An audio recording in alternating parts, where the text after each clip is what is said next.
Back on Let's Have It Out with myself, Thabiso Mosia, and our guest, Mr. Meyer and Mr. Bertie Grobbelaar from Stadium Management. Time for another call. Lloyd from Durban on the line. Good evening. What is your question or comment? Good evening, Thabiso. Yes, Thabiso, thank you very much. I'm listening very attentively to your program, and this is something that is a burning issue for me. I'm a great lover of soccer.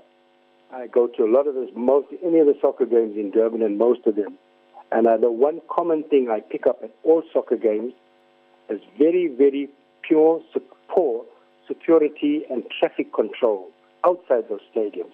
The police take great pleasure in blocking up. I'll give you an example, like at Moses Mabhida Stadium. Yeah. We got a game at Moses Mabhida Stadium, maybe we get 10,000 people in the stadium. And you get massive traffic control outside that stadium trying to get in, because the police, for some reason or the other, will block off every major entrance towards the stadium. They block the stadium up, and they cause all sorts of pandemonium and congestion with the traffic and bottlenecking. I'm a soccer lover. I go to the stadium early. It takes me an hour to get into that stadium, trying to get through that traffic. And that is why the supporters are getting into the stadium late all the time, because it's poor traffic control by the South African police services outside the stadium. That needs to get addressed very quickly before it gets out of control. Okay, and I don't think those two gentlemen sitting there are the problem inside the stadium. It's not the stadium management, it's the control. And I'll give you, if you go to a rugby game across the road at the Absa Stadium, you don't have this problem. There's 20,000 people in there. You can drive your car past the stadiums, and you can get a parking right outside the stadium, and you can get in your car and you can leave out, and the traffic is flowing freely all the time. There are no roads closed off. Great. So why they close the roads off, we don't know. Second one, I'll give you quickly. Inside that Moses Mabhida Stadium, they take great pleasure in blocking off the walkway around the stadium. So when you enter the stadium, you can't get to your seats, because they've closed off. They've got security people closing the walkway off around. Okay, thanks, Lord. I think we've got that.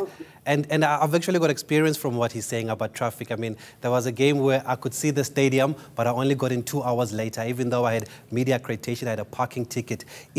I'll speak for Joburg, are the JMPD letting you down? Are the traffic officers letting you down? Because this is not your responsibility.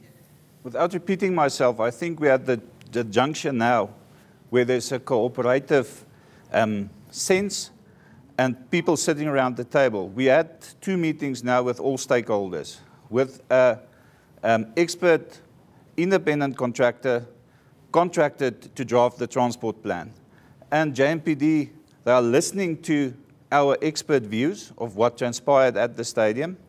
And for the first time, it's not JMPD handing in their plan to the ESSPC and that plan strictly being enforced. All role players got their say now. And I firmly believe we're going to get a plan on the table that's suitable for everybody and that will solve a lot of the transport problems. Remember, we'll never be able to solve all transport problems. We were able to during the World Cup. There was a huge park and ride system in place then. Why is it not in place now? That's what I said to you now. It's on the table. It's part of the discussions by JMPD. Why was it stopped? I can't tell you. We're not supposed to implement some of the lessons learned from the World Cup, because when Barcelona comes here, then we implement them. Or when Germany come here or Spain come here, we do that. But when it's local football, we don't do that. No, Thabiso, that's not correct. When the Rio Vai wasn't operative when Barcelona played here, and that's part of the discussions, that the legacy of the World Cup is there to be exploited and to be used to the benefit of spectators coming to the stadium. And I firmly believe we're going to be able to put a plan in place that incorporates all those transport systems. And from what Lloyd was saying, what's different with the rugby? Because I go to Loftus, 40,000 people there, but it's smooth. I go in and I go out, and also there's no violence and there are no ugly incidents. What's different? Why does these incidents happen in football? I think it's timing, really. The time when people are trying to get to the venue. Soccer fans, as you say, there are restrictions in terms of their time. Rugby fans tend to go in the morning, jack up a braai, and they're all meeting their friends in car parks, and they're there for the day. African time. Maybe that's their advantage. And soccer people are in a rush. They're coming from work, they're all running, they're getting to the closest taxi, and they're getting to the venue very quickly. But we have to be very aware of what the gentleman says, is that fans get irritated on the way to the venue, and we need to find all of those mechanisms to make it as comfortable as possible, because being irritated and being aggravated on the way, and now this guy wants my ticket, and now I'm stuck in traffic, adds the other one doesn't have a ticket, but he's going to the stadium. Adds to this level of aggression, and it adds to the frustration, which we don't want. We want people to arrive at the venue, relax, to enjoy the day.